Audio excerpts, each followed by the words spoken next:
প্রিয় ষষ্ঠ শ্রেণীর শিক্ষার্থীরা, শুভেচ্ছা নিও।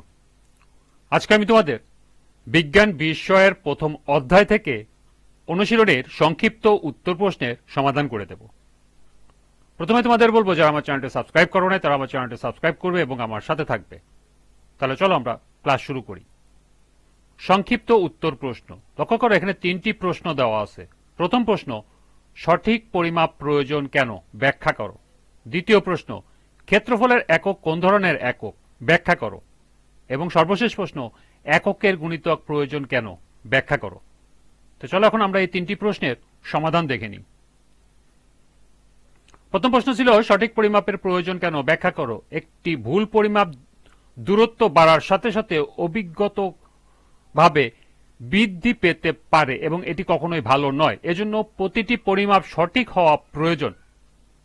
পরিমাপ সঠিক না হলে হিসাব বা সঠিক ধারণা করা যায় না এবং দুটি আলাদা আলাদা বস্তু তুলনা করা যায় না। সেই সাথে একই ধর্মের দুটি বস্তুর মধ্যে পার্থক্য বের করা যায় না।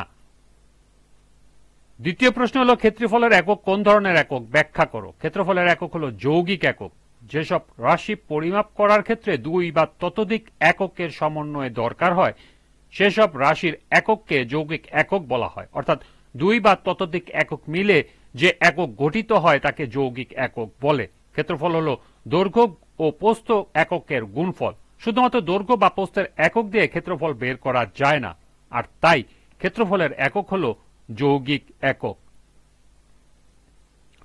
সর্বশেষ প্রশ্ন ছিল, এককের গুণিতক প্রয়োজন কেন, ব্যাখ্যা করো। বড় কোনো রাশি পরিমাপে এককের গুণিতক ব্যবহার প্রয়োজন হয়। উদাহরণস্বরূপ বলা যায়, আমরা যখন কম দৈর্ঘ্যের কোনো কিছু যেমন ঘরের দৈর্ঘ্য পরিমাপ করতে যাই তখন মিটার ব্যবহার করতে পারি, কিন্তু পৃথিবী থেকে সূর্যের দূরত্ব পরিমাপ করতে গেলে একই গুণিতকের প্রয়োজন হয়।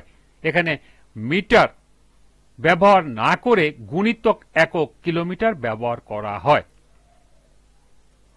এই ছিল এই 3টি প্রশ্নের সমাধান।